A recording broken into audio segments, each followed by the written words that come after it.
para ouvir da palavra do Senhor. Graça e paz a todos, irmãos. Amém? Deixa eu só me organizar aqui.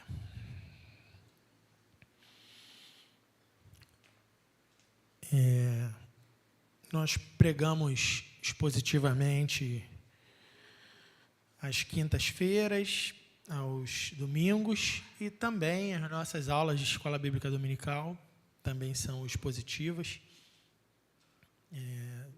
Pela manhã, domingo, temos visto Isaías, às quintas temos visto Jeremias, e aos domingos o Saltério, inspirado por Deus, o livro de Salmo. E temos a cada semana dito as especificidades, né, desse Saltério. Ele não é um livro como os outros, organizado em capítulos. Ele tem não são os mesmos autores. Cada salmo ele tem uma autoria diferente, ainda que Davi tenha a autoria de quase a metade dos 150 salmos. Uma coisa em torno de 73, 74 salmos. Esse Saltério é dividido em cinco livros, e a gente vê isso à medida que vai caminhando. Tem uma divisão, em determinado capítulo termina o primeiro livro, inicia o segundo, termina o segundo, inicia o terceiro, e assim sucessivamente. Asaf é autor de alguns salmos, Salomão também, Moisés também, filhos de Corá, ou Coré. Então, basicamente, os salmos, eles têm muito a ver com a nossa vida, de todos os livros da Bíblia, né? Mas os salmos, eles são buscados, muito por outras religiões, inclusive. Pessoas de outras religiões falam dos salmos porque, na realidade, são textos que acabam expressando a alma do autor. Tristeza, alegria, angústia, momentos de dificuldade. Então, basicamente, muitas pessoas gostam dos salmos. Não precisa, às vezes a pessoa nem cristã é. Ela prefere ler o livro de salmo porque talvez ela se identifique com essas linhas, com essas letras, com os autores, as situações que ela vive. A gente vai ver salmo que expressa montanhosas alegrias, momentos extremos de regozijo, e vai ver salmos que expressam momentos de profunda tristeza, e às vezes de um para o outro. Sai de um, o outro já é outra coisa, já é outro assunto. Basicamente, eu vou fazer uma oração, eu preciso fazer, porque se eu não fizer agora, eu vou acabar esquecendo, porque nós não iniciaremos nossa pregação de hoje, o sermão de hoje, no Salmo 34, que é o nosso. A gente precisa contextualizar, e esse salmo especificamente, o 34, nem todos isso acontece. O texto lá de cima, Salmo de Davi, quando mudou o semblante perante Abimeleque, o seu semblante perante Abimeleque, que o expulsou e ele se foi. Quem é esse cara com quem Davi tangenciou? Qual a história dele? Qual a função dele? Que lugar é esse? De quem Davi estava fugindo? Por que Davi parou na presença desse homem? Para onde Davi foi? Isso é muito importante para a gente compreender a autoria, o motivo, o propósito que esse salmo foi escrito. Quais as condições que Davi vivia. Então, para a gente fazer isso, eu vou ter que ler outro texto e eu vou acabar esquecendo de orar, então vamos orar agora. Bondoso Deus, obrigado, Senhor, por mais um culto que podemos oferecer ao Teu nome. Em humildade, nós batemos a Tua porta, nós chegamos ao Teu trono, ensinados pelo Teu Espírito Santo e através de Cristo. Te pedimos que a nossa oração, Senhor, seja ouvida através do Teu Filho Jesus. Que o Senhor, mais uma vez, ouça os clamores do teu povo aqui presente. Em congregação nós te louvamos, mas eu creio, porque é assim que a tua palavra nos ensina, e o teu povo sabe disso, que no momento da nossa adoração aqui, o Senhor olhou para cada coração especificamente nesse lugar. O Senhor esteve com cada um e estará agora, Senhor. Leremos um texto, Senhor, alguns versículos da tua palavra, uma breve porção, nessa talvez 1 hora que estejamos aqui ainda. Nós clamamos ao teu Espírito Santo que nos ensine. Ensine esse texto que ele inspirou, outros textos que abriremos, que ele fale conosco a doutrinas fundamentais à fé cristã aqui, Senhor. E não vai ser o Marcos Cantamessa que conseguirá gravar essas palavras no coração do teu povo. Não será a minha força, não será a minha didática. Eu clamo a Ti que o Senhor fale, que eu não atrapalhe, Senhor, em momento algum essa exposição. Que as profundezas desse texto cheguem ao nosso intelecto, principalmente, o texto fala muito disso, Senhor. Isso desça a nossa prática de vida, Senhor. Isso tem a ver com aquilo que vivemos ontem, aquilo que vivemos hoje e aquilo que viveremos amanhã. Como esse texto impactará a minha vida para a minha segunda-feira, para o 30 de janeiro de 2023. Que o Senhor nos ajude, Senhor, a compreender que o Teu Evangelho, além de compreendermos a Tua palavra, é vivê-la. Nos ajude a isso, Senhor. Nos ajude nas nossas tribulações. Nos ajude, Deus, nos nossos temores. Quantos temores há aqui, Senhor, essa noite, ao alcance de nossa voz pela internet. Quantas pessoas duvidosas, quantas pessoas que não sabem que caminho tomar, que decisão fazer. Quantas pessoas, Senhor, não sabem o que será amanhã, Senhor. Como será amanhã, as contas vencendo, as dificuldades chegando, pessoas batendo a porta, perseguições no trabalho, na família, com vizinhos.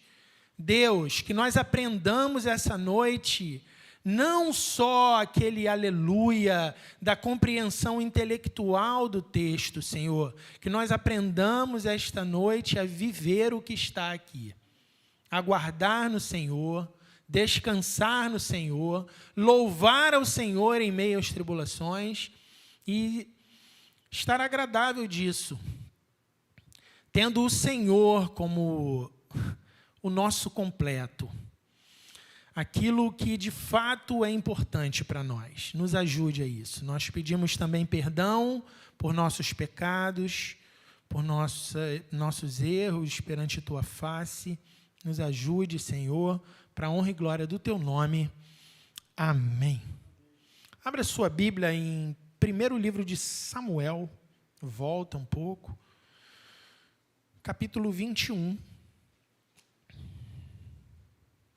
Primeiro livro de Samuel, capítulo 21, Davi, que já havia sido ungido rei de Israel, no capítulo 16, o capítulo 17, ele mata Golias, e a gente agora está no capítulo 21 do primeiro livro de Samuel.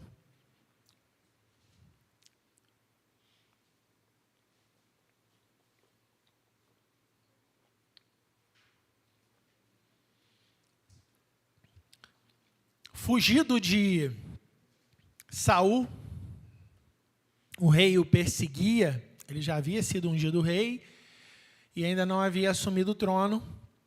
Saul ainda era o rei de Israel. E fugido de Saul por um problema de inveja, problemas Coitado de Davi, o problema não era com ele, o problema era entre Saul e Deus. E Saul começa a persegui-lo. Nessa perseguição, Davi foi parar entre os filisteus.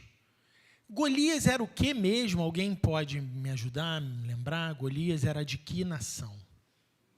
Filisteu, né? Da cidade de Gate.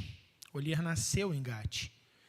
E Davi, nessa fuga, às vezes é interessante, né? A porta que abriu, o caminho que tinha, o atalho que dava para fazer. Davi foi parar no rei de Gate, que é Aquis, que é esse tal de Abimeleque que o Salmo 34 fala. Abimeleque, muito provável não seja o nome, seja uma função. O nome do rei era Aquis. Todo mundo está comigo? Davi foi parar lá, no lugar que tem um rei filisteu que havia perdido um dos melhores soldados que ele tinha, que era Golias, grandão, e que quem matou? Davi. Davi estava fugindo do seu rei, Saul, e foi parar na mão de outro rei, do qual não devia estar muito satisfeito com ele. Porque pouco tempo antes, talvez meses, se chega a anos, é muito pouco tempo, mas Davi para na mão desse cara. Então é mais ou menos esse contexto aí. Vamos lá. Primeiro livro de Samuel, capítulo 21, versículo 10. Davi levantou-se rapidinho. Olhem para mim, eu esqueci de uma coisa. Davi fugiu por causa do bizu, a dica do filho de Saul, um ala dele, Jonatas.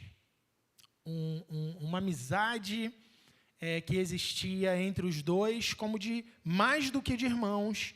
E Davi começa a fugir de Saul, pela dica de Jonatas, filho de Saul. E Davi levantou-se e fugiu aquele dia de diante de Saul e veio a Aquis, rei de Gate. Porém, os criados de Aquis lhe disseram: não é este Davi, o rei da terra? Olha só, hein? Não se cantava deste nas danças, dizendo: Saul feriu os seus milhares, porém Davi os seus 10 milhares? E Davi considerou essas palavras no seu ânimo e temeu muito diante de Aquis, rei de Gate. Olha para mim, por favor. Então, assim, Davi, ele não está preocupado com fama, não está preocupado com soberba, não está preocupado com orgulho. Davi é um servo de Deus, mas aquilo que ele fez e aquilo que está acontecendo em Israel, entre o seu rei, Saul, e ele, chegou na Filístia. Tudo aquilo chegou. Não é esse, mas a gente já está sabendo o que chegou aqui dele. Então, assim, com todo esse alvoroço, com a estada de Davi lá, ele se preocupou. Sei lá, cara, podia aproveitar, né? Jovem ainda, cheio de coisa na cabeça. Não está na mensagem, não. Isso veio agora, irmão. Veio agora, fresquinho. Estou meio louco, né? Aproveitar a fama e tal. Aqui eu vou ter tudo. Tem um caminho a percorrer. Talvez pudesse morrer também, né?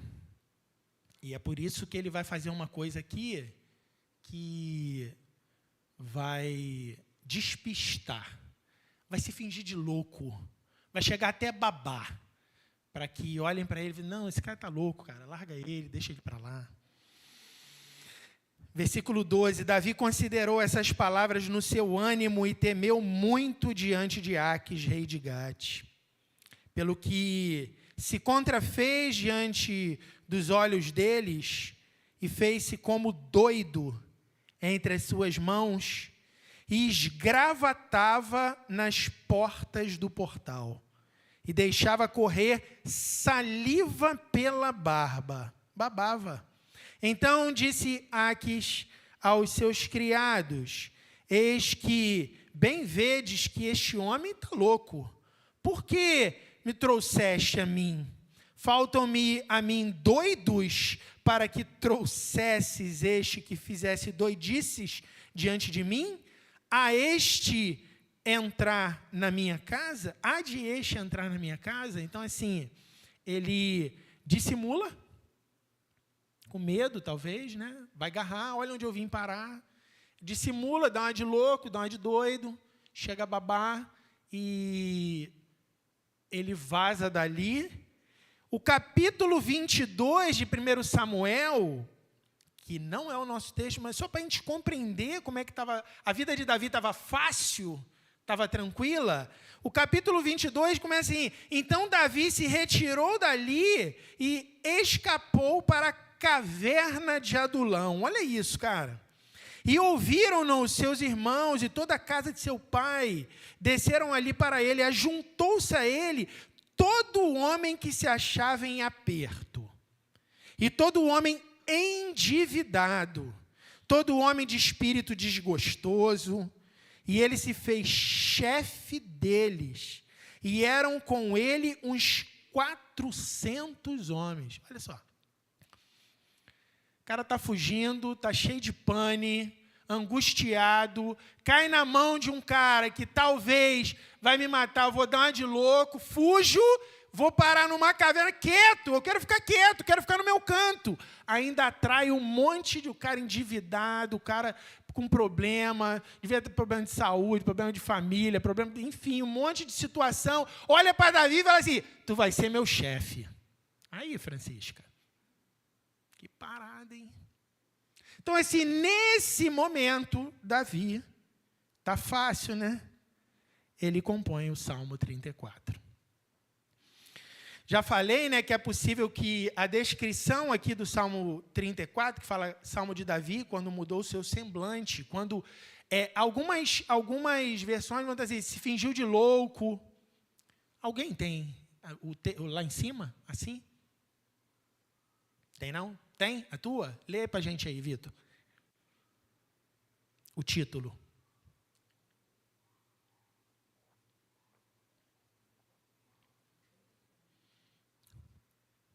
Acho que tu vai conseguir, hein, Vitor?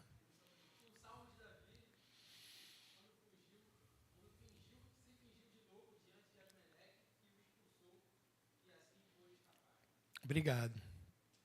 Valeu. Falei, né, Abimeleque talvez seja uma designação ao rei filisteu, não seja o seu nome. Seu nome era Aques ou Aquis.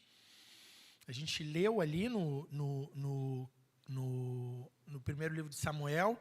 O título associa esse hino, Salmo 134, a essa fuga. E já falamos também que Golias era de lá. Isso está em 1 Samuel 17, versículo 23. Logo, Davi fugia do rei Saul e foi parar no território de Aques, o rei que perdeu um de seus melhores soldados pela mão do mesmo Davi. Esse salmo também, antes da gente ler esse salmo, ele também é contado entre os acrósticos, que são os salmos que cada linha, ele tem 22 versos, que é a quantidade de letra do alfabeto hebraico. Cada linha dessa, no idioma original, inicia com a letra correspondente no alfabeto deles. O que seria no nosso, para eu ser didático? Começaria a primeira frase com A, a segunda frase com B, a terceira frase com C, a quarta frase com D, assim sucessivamente. Obviamente, no idioma hebraico, são outras letras. Ele também é um acróstico. Vamos lá, vamos ao texto. Salmo 34, versículo do 1 ao 3. Louvarei ao Senhor em todo o tempo. O seu louvor estará continuamente na minha boca. A minha alma se gloriará no Senhor. Os mansos o ouvirão e se alegrarão.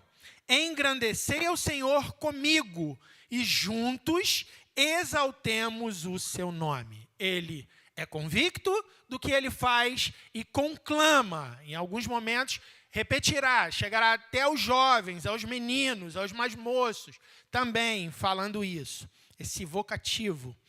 Vamos juntos. Olhem para mim. Esses 3 primeiros versos, pelo que vimos nessa introdução do Salmo, Davi tinha tudo para estar vivendo um momento de incerteza. É jovem ainda, perseguido, cheio de pane, irmãos. Era um jovem que fugia do rei e fazia malabarismos para manter-se vivo. Em meio a isso, qualquer pessoa poderia estar desesperançosa. Qualquer um. O que eu fiz? Por que isso? Sempre eu. E tem uma parada comigo, que às vezes eu falo, amor, sempre eu. Já, alguém, só eu. Sou eu, acho que deve ser. Sempre, essas paradas sempre acontecem comigo. Porque eu, umas coisas assim. Davi podia estar nesse bisural todo, não sei o quê, como é que pode? Mas ele tinha esperança e disse, louvarei o Senhor em todo tempo. Não vou deixar de louvar. Algo que Paulo também nos ensinou em meio às suas lutas. 1 aos Tessalonicenses, capítulo 5, verso 18. Em tudo, dai graças. Aqui também, Davi disse, o seu louvor estará continuamente na minha boca. Então, o louvor é de Deus. Eu não posso cantar o que for meu. Eu estou afim de fazer isso. Como assim o louvor é de Deus? Eu preciso compreender o que Ele manda em sua palavra, Ele ordena em sua palavra, para assim aprender e devolvê-lo como louvor. Não pode ser algo da minha cabeça e eu digo que vale a intenção. Não. O louvor dele, parte dele me ensinando, dizendo o que ele quer. É isso que eu quis dizer. E outra, ao eu cantar e você cantar, eu não posso estar me auto-louvando. Tem que ser para ele. As canções não podem ser para mim. Tem que ser para ele. O seu louvor estará continuamente na minha boca. Eu falo com o Senhor aquilo que eu aprendo e é com o Senhor. É para o Senhor. Enquanto tudo parecia turvo, difícil, nublado, ele continuou dizendo, a minha alma se gloriará no Senhor. A palavra alma revela que a vida de Davi estava completa por ter Deus. E por isso, sua fé era convicta em qualquer circunstância. Um menino. Ainda que os soberbos se gloriassem em si mesmos, ele gloriava-se em Deus. Porque Deus era tudo para ele.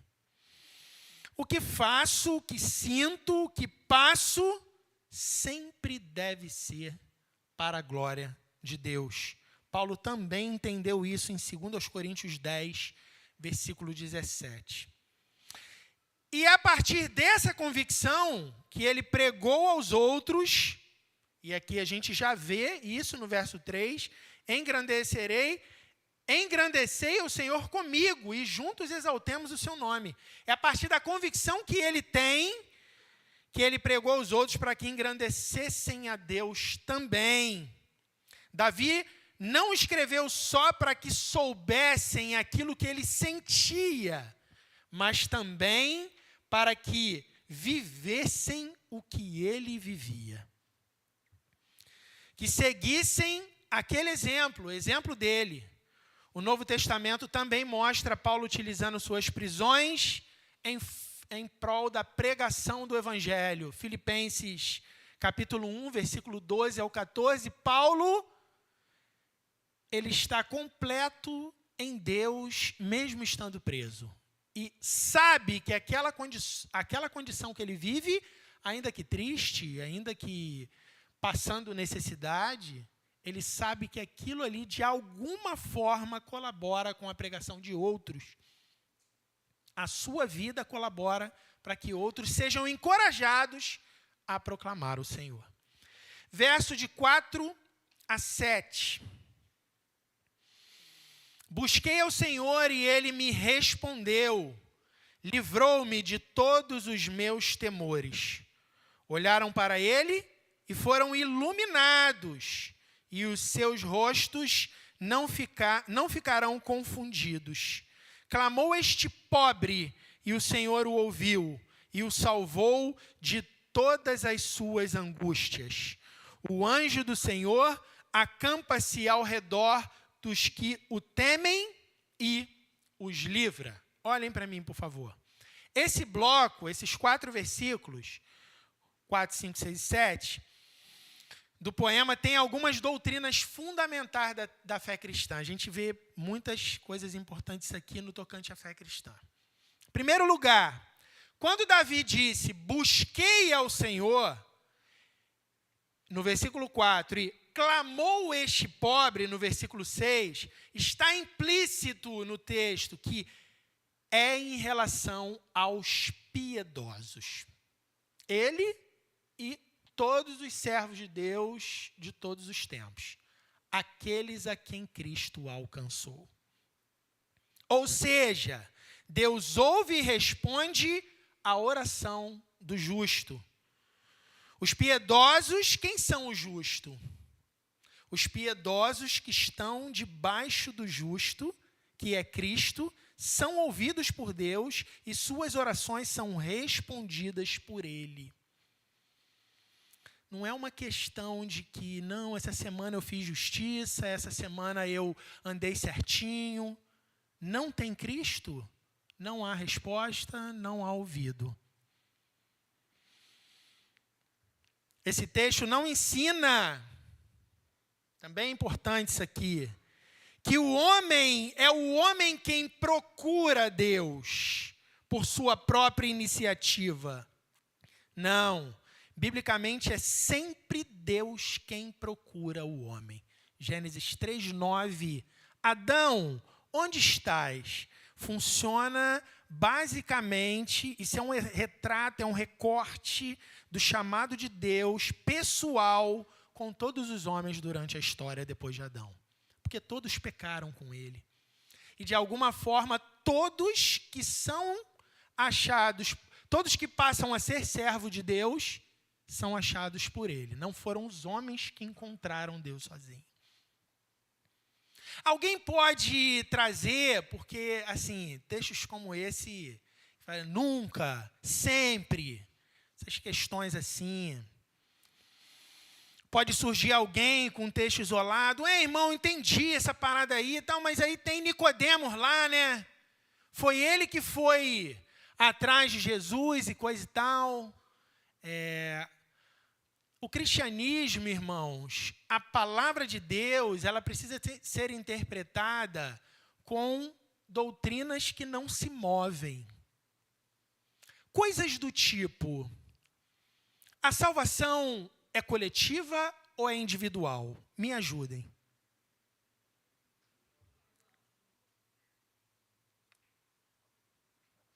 Eu posso salvar o meu pai? Porque eu fui salvo, meu pai será? Ele até pode, se Deus assim quiser, né? Acho que todo mundo entendeu. Então aí eu pego textos, por exemplo, para explicar isso aqui. Eu pego textos, por exemplo, assim, crê no Senhor Jesus e será salvo tu e tua casa. Olha aí, que beleza, maravilha. O cara vai crer, a família inteira vai depois aceitar Jesus. Vai ser uma bênção, né?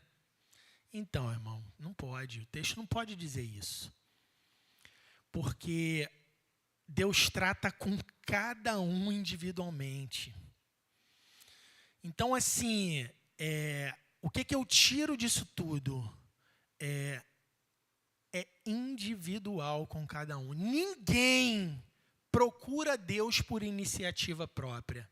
Então, assim, num caso de Nicodemos, que a Bíblia fala que ele foi a Cristo, certamente o que o texto não fala, foi o Espírito Santo quem o impeliu a fazer isso.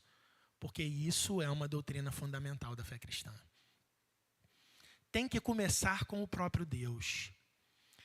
Tem que Deus incomodar. Tem que Deus abrir os olhos. A gente vai ver isso já já. Iluminado. O iluminado, não é aquele filme, eu acho que de Jack Nicholson, não. O iluminado é alguém que não se confundirá mais.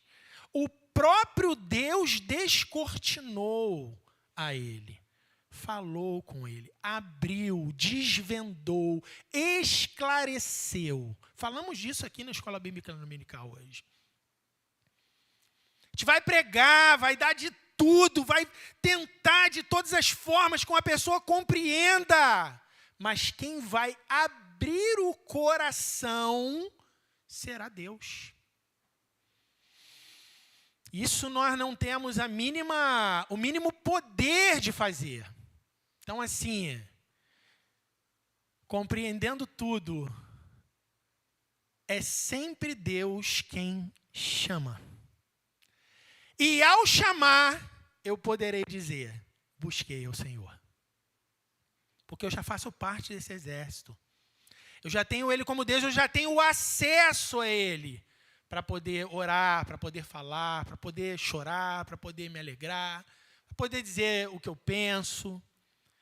Já há um acesso livre em Cristo e tendo o Espírito Santo morando em mim para poder buscá-lo. Não é uma questão de início, é uma questão de caminhada. Já iniciou a vida cristã. É isso, onde eu estou. Em segundo lugar, que vimos aqui, a iluminação para o entendimento de quem é Deus e de quem somos nós mesmos, sempre parte de Deus. Nós não conseguimos nos compreender sozinhos. É só com o Evangelho, que aí eu vejo quem eu sou, vejo o que eu preciso, vejo para onde eu estava indo, para onde eu vou. É isso. Quem vê a cruz, vê a si mesmo. E sabe que o seu próprio rosto brilha não por seu próprio mérito. E quem vê a cruz não é confundido, pois tem um caminho iluminado por ele. Salmo 109, 105. Lâmpada para os meus pés é a tua palavra e luz para o meu caminho. E Jesus diz, eu sou a luz do mundo. Ele é a própria palavra. O crente não pode ser confundido. Ele tem a palavra de Deus para norteá-lo.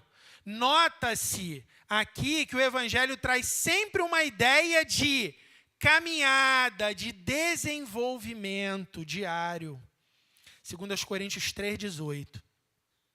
Em terceiro lugar, esses 4 versículos, do 4 ao 7 que lemos, mesmo os que estão em Cristo têm temores e angústias. Mesmo. Coisas que para uns parecem simples, para outros não são. Lutas que para uns parecem fáceis, para outros não são. Todos nós. O que será amanhã? Tenho certeza que há pessoas aqui, porque eu penso assim, como vai ser amanhã, segunda-feira? Isso, especificamente. É que eu vou lidar com isso. Se isso acontecesse comigo, como eu lidaria? Isso já aconteceu comigo. Senhor, o que eu faço? Muitos temores e angústias. Não tenha dúvida, aos crentes em Deus. São espinhos utilizados por Ele como ferramentas para o nosso desenvolvimento diário. São situações que expõem a nossa fraqueza e a nossa limitação. São circunstâncias que nos levam, falamos disso aqui hoje de manhã, à oração. Para o que me serve a oração? Deus é Senhor de todas as coisas. Já aprendi que não sou eu que movo a mão dele para fazer. Ele tem os seus desígnios. Ele tem os seus planos. Ele tem os seus propósitos.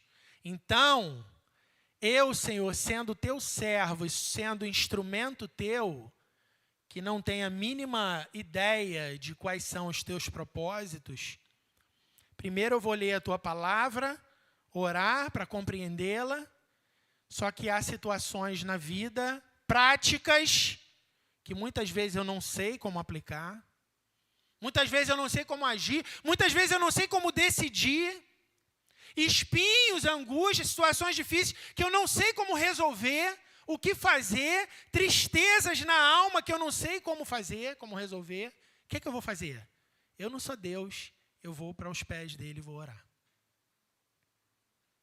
Vou orar, vou insistir, vou pedir. Senhor, me ajuda, Senhor, muda isso. Me faz entender isso e pode ser que nada seja mudado. Pode ser que o caminho continue o mesmo. Mas eu tenho certeza que ao fim dessa caminhada, o nosso coração foi mudado. A nossa compreensão das coisas. Os espinhos servem para ir nos moldando. Lembra de Paulo? Que orou insuportavelmente e aquilo não mudava. Deus falou que não retiraria, porque a graça dele bastava. Respondeu. Terceiro lugar, esse já foi, perdão. Quarto lugar, vemos o ensino de que na caminhada diária, prática de todos os dias, o crente é protegido e defendido por Deus. E Deus utiliza os seus anjos. Versículo 7, o anjo do Senhor acampa-se ao redor dos que o temem, daqueles que temem a Deus, e os livra. Salmo 91, 11, Hebreus 1, 14. Não está em foco aqui, e em nenhum outro lugar da palavra de Deus, a ideia do anjo da guarda, que foi tecida, cunhada, montada dentro do catolicismo. Não tem uma doutrina disso, mas aos anjos dele, aos anjos de Deus, Deus dá ordem ao nosso respeito. Versículo de 8 a 10. Versículos de 8 a 10. Provai e vede que o Senhor é bom. Bem-aventurado o homem que nele confia. Temei ao Senhor, vós os seus santos, pois não tem falta alguma aqueles que o temem. Os filhos dos leões, olha isso, necessitam e sofrem fome, mas aqueles que buscam o Senhor, de nada tem falta. Vem comigo aqui, olhem para mim, por favor. Davi fala, provai e vede que o Senhor é bom. Primeiro, se crê, para depois ver. Provai e vede. Bem-aventurados que não viram e creram. João 20, 29. A caminhada cristã, ainda que seja desenvolvida em congregação, o que estamos fazendo aqui, com outros salvos, exige que cada salvo tenha sua própria responsabilidade em provar desse caminho. E nesse caminho. Estou na igreja aos domingos, estou na igreja às quintas, estou na igreja segunda, estou na igreja em outras programações, estou indo, caminhando. Mas a caminhada cristã continua comigo na minha segunda-feira. Quem sou eu às segundas-feiras? Às terças-feiras? Que ninguém está me vendo. Como é que é a minha vida? Como é que é diariamente?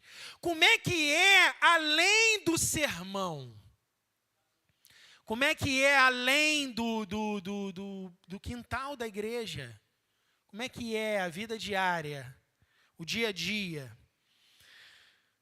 A prova de que se é servo de Deus é mais do que uma atmosfera casual desenvolvida através de uma emoção pessoal. É convicção. Ou contar histórias alheias, porque ouviu falar delas, a experiência dos outros. Vamos lá. A vida cristã não é feita e não é baseada na experiência. A vida cristã é feita, moldada, forjada na palavra de Deus. Mas cada um tem a sua experiência nessa caminhada. A gente não pode afastar as coisas, criar uma ideia que às vezes eu já dei aula em vários ambientes, e você começa a falar de um texto e a pessoa fala, não, porque eu tive uma experiência, inclusive eu usei essa experiência e fulano se converteu com ela. Não pode, irmão. Ninguém se converte pela experiência de outro. A conversão se dá pela exposição da palavra de Deus. Então, assim, tudo começa com a Escritura. Mas o que é feito com a Escritura que eu aprendi? Como é diariamente o sermão que eu ouvi? Como é que é amanhã o sermão que eu ouvi? Eu continuo vivendo de acordo com o que eu era ontem, sábado? Ou isso desce para a prática? É isso, essa é a ideia. Então, assim, a palavra de Deus forma, ensina, baliza, normatiza, mas eu tenho que vivê-la. E essa vida me trará experiência individual com Deus. Essa é a ideia.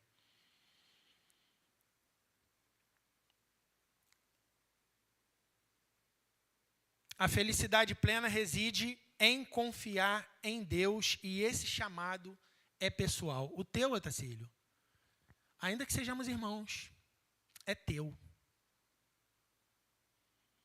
E o meu é meu. Eu não posso viver a tua vida, você não pode viver a minha. Apesar de eu poder te ajudar, você poder me ajudar, isso é um espinho teu, isso é um espinho meu. Isso é uma experiência que você está vivendo, que está te moldando, um processo de Deus, e assim nós vamos caminhando. Você tem que aproveitar isso, eu tenho que aproveitar isso, e precisamos seguir assim. Também aprendemos aqui que os santos do Senhor devem temê-lo. Ah, meu Deus, como essa palavra é desusual. Nem sei se existe isso.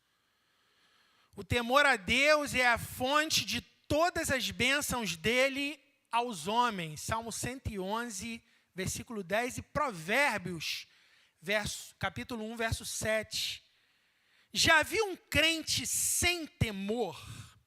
Brincadeiras, atitudes, linguajar que não condizem com a fé. Isso é falta de temor a Deus, irmãos. Isso é coisa que devemos vigiar. Isso é prática.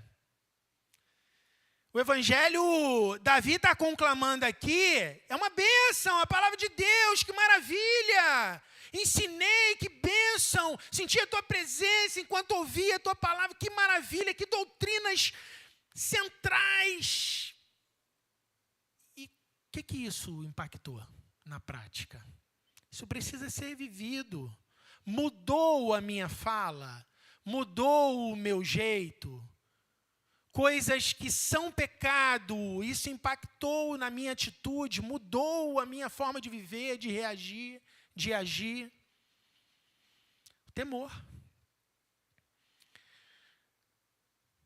É falta de temor a Deus. Precisamos nos perguntar, temos temor a Deus? Cada um de nós. Deus trata com a congregação, mas individualmente em cada coração. E precisamos aproveitar isso na exposição da palavra. Pelo texto, o salvo tem que possuir temor. A poesia do Salmo diz que até os filhotes do rei da selva têm fome, o leãozinho. Olha isso.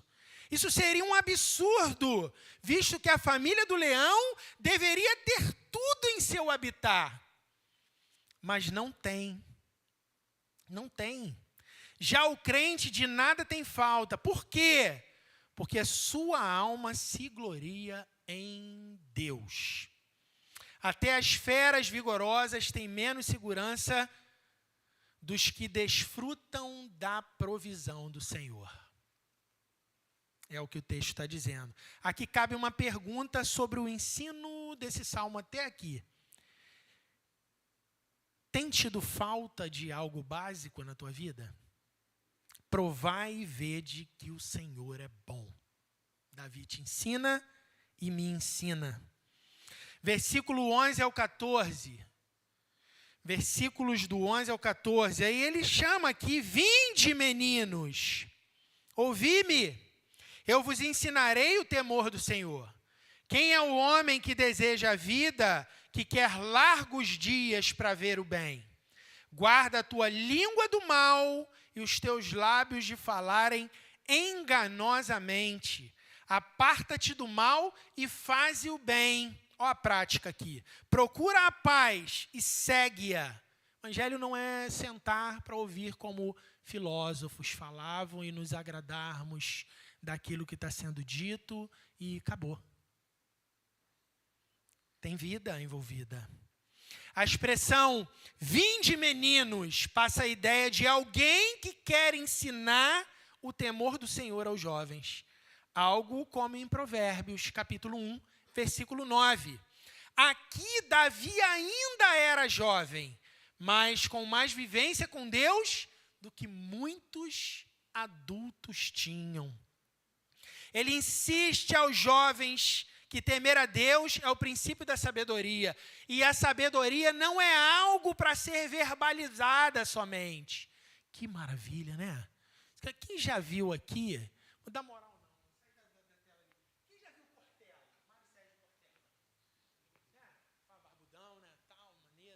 Então, assim, que eu não sei para onde vai, né? Se o vídeo e tal, onde vai chegar, né? Gostou, essa aí tu gostou, né? Então, assim, cara, tu para ouvir o cara, mano. Muito sábio. Mas são coisas vazias, irmãos.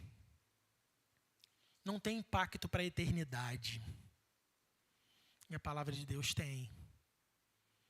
E se eu digo que sou salvo, é porque está lá na aplicação, eu vou viver a eternidade com Deus. Comece a vivê-la agora, com aquilo que se aprende. Não é uma questão de retórica, de palestras motivacionais, de para resolver um problema pontual, de emoção. Não. O evangelho impacta a vida inteira. A prática. É preciso vê-la nos que dizem tê-la. A sabedoria. Davi perguntou: quem quer viver muitos anos para ver o que é bom? Guarde a língua e os lábios do mal e do engano. Quanto ensino há aqui? Não só aos mais jovens. Falar enganosamente é mentir. Caluniar para se beneficiar ou mentir sobre a vida de alguém. É leviano fazer isso. E guardar a língua do mal pode se referir a muita coisa. Não está falando especificamente mentir. Guardar a língua do mal pode se referir a muitas coisas. Uma delas é que o crente deve afastar-se de palavras torpes. Efésios 4:29 é um texto do Novo Testamento também. A linguagem indecente se torna um hábito tão arraigado que estoura em momentos inesperados. Tem até um ditado, né, hein, amor? A tua mãe, eu não te perguntei isso quando preparava, a tua mãe falava: quem fala na praça, quem fala... O costume de casa vai à praça, né? É essa parada aí. Porque vira ali, costumeiro. Então, assim, o que precisamos compreender? Que aquilo que aprendemos nos domingos, nas quintas, nas segundas, na igreja, com a palavra de Deus, precisa virar costume de casa. Para que levemos esse costume de casa para a praça. Rede social, irmãos. Uma vez eu postei uma parada, porque o negócio toma um vulto, né? E era um negócio que tinha nada a ver com o evangelho, negócio de time de futebol. E o cara começou a xingar. Eu falei assim, guerreiro, tu está falando com quem? Alguém xingou aqui? Porque aí entra o Gabriel, o presbitão lá e tal, xingou aqui, não sei o quê. Entendeu? Oi? Não, eu falei, Gabriel, porque tu tá logo de cara. Podia ser qualquer um. Não é porque tu é um cara safo em informática, não.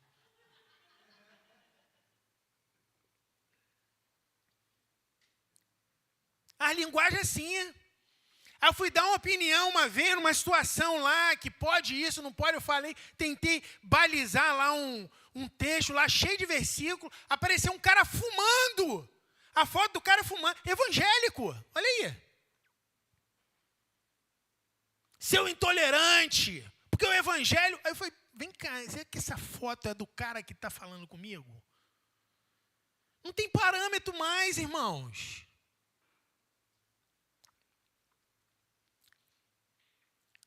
Mas eu tenho que olhar tudo isso e falar assim, Deus trata comigo individualmente. A palavra de Deus está me sendo imposta, está me sendo pregada, está me sendo ensinada. Eu preciso ter temor. Eu não sou igual aos outros. É aí, irmãos, nessa compreensão que as experiências vêm. Porque a gente começa a nadar contra a corrente que é o mundo. Os irmãos estão entendendo ou não? Amém? É isso.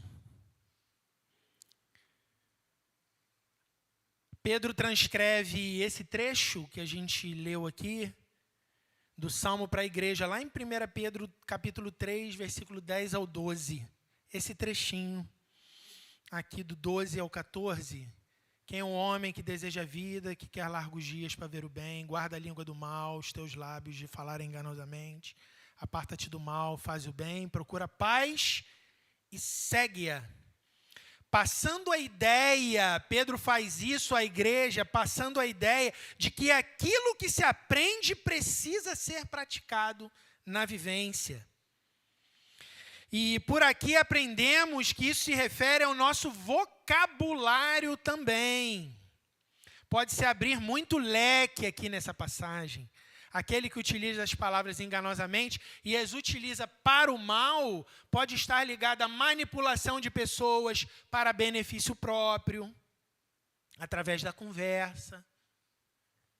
O salmista nos ensina que isso não é coisa de servo de Deus. Versículos 15 ao versículo 18. Isso aqui, rapaz, olha que situação. Falamos disso hoje também na aula. Os olhos do Senhor estão em todo lugar, mas mesmo assim eu oro e está esperando, os ouvidos atentos porque eu vou dizer. Mas ele já sabe, olha aí, que parada é essa, rapaz? Vamos lá. Do 15 ao 18, né? Vamos lá. Os olhos do Senhor estão sobre os justos e os seus ouvidos atentos ao seu clamor. A face do Senhor está contra os que fazem o mal, para desarraigar da terra a memória deles. Os justos clamam, e o Senhor os ouve, e os livra de todas as suas angústias. Perto está o Senhor dos que têm o coração quebrantado, e salva os contritos de espírito. Vem comigo aqui. Ao mesmo tempo que é doutrinário, é bíblico, que os olhos de Deus veem tudo, pois Ele é onipresente, também nos é dito que seus ouvidos aguardam que oremos. São verdades que não se anulam. Deus sabe de todas as coisas desde a eternidade passada, mas espera que seus servos falem com ele. Então fale, irmãos. Ore a Deus. Vejamos o caso de Davi. Teve que fugir até a terra dos filisteus. Depois exilou-se numa caverna com centenas de marginais. Os olhos de Deus estavam sobre ele e seus ouvidos atentos à sua oração. Dizia ele: os justos clamam e Deus os livra da angústia. Davi era convicto dessa verdade. Não foi alguém que contou para ele. Era sua própria experiência de vida. Quem são os justos? Já falamos aqui. Aqueles que estão debaixo da justiça de Cristo. Esses descansam debaixo das asas de Deus. Salmo 91, verso 4. Pelo ensino das Escrituras, são esses a quem Deus ouve e responde. Deus está perto daquele que tem o coração arrependido. E quanto aos que fazem o mal, praticam o mal, são inimigos de Deus, por quê? Porque desprezam a sua lei. São todas as pessoas sem Cristo. É isso. Pai nosso que estais nos céus, santificado seja o teu nome. A oração modelo começa com um homem, nós, chamando Deus de Pai. Quem pode chamar de Pai? João nos diz: veio para os que eram seus, estes não o receberam, mas a todos quantos o receberam, deu-lhes o poder de serem feitos filhos de Deus. Os que têm Deus como Pai, têm Jesus como Senhor. Tem que ser assim. A memória de todos esses, dos que não têm, que não guardam a lei, não querem a lei, a memória de todos esses será arrancada da terra. O inferno existe e está preparado a receber todos os que viveram e vivem uma vida sem Cristo. Versos 19 ao 22, partindo para o fim. Ele aqui, mais uma vez, fala de temores, de dificuldades, de angústias. Muitas são as aflições do justo, mas o Senhor o livra de todas. Ele lhe guarda todos os seus ossos, nem sequer um deles se quebra. A malícia matará o ímpio, e os que aborrecem o justo serão punidos. O Senhor resgata a alma dos seus servos, e nenhum dos que nele confiam será condenado. Vem comigo para a gente fechar aqui, por favor. O final da poesia desse salmo, da poesia inspirada, é um resumo de tudo o que a gente viu essa noite na pregação. Os que creem em Deus e os que não creem. O que Deus ordena e o que Deus abomina para si mesmo. O que Deus aceita e o que Deus rejeita. Os salvos e os condenados.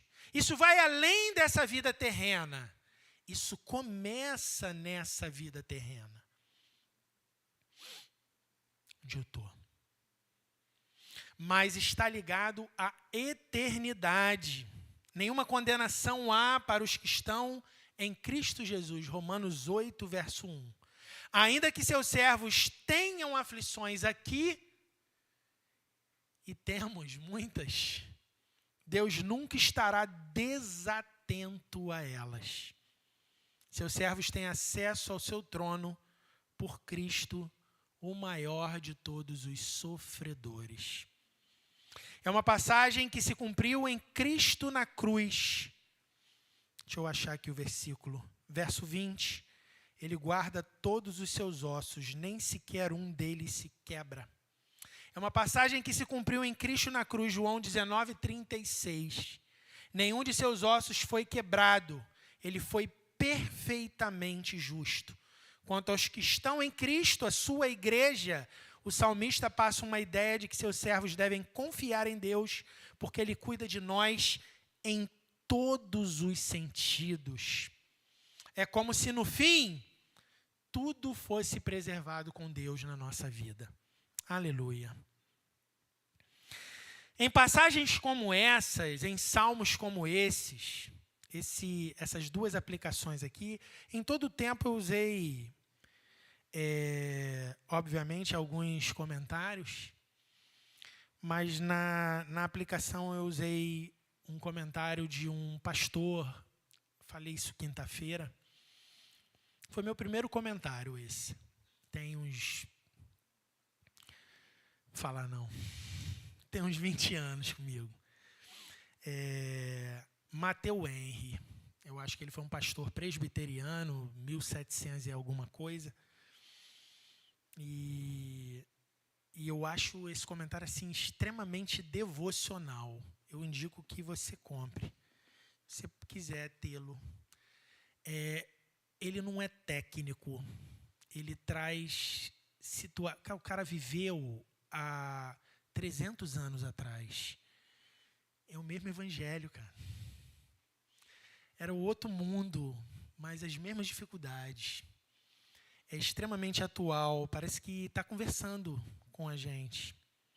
Em passagens como essas, aprendemos que se intentamos passar a eternidade com Cristo, convém que dediquemos tempo com Ele já aqui nessa terra.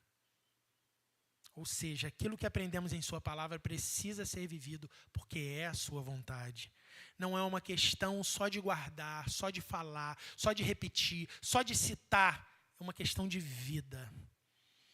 As orações que trouxeram paz a Davi em meio a temores e angústias também são grandes ferramentas a nós quando nas mesmas circunstâncias que ele viveu.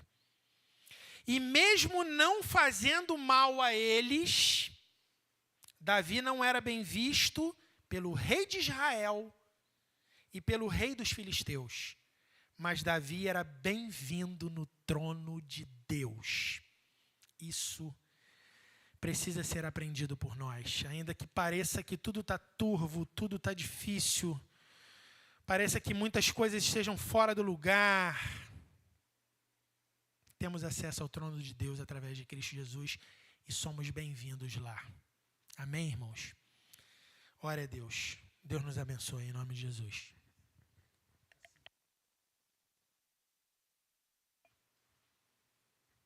Amém.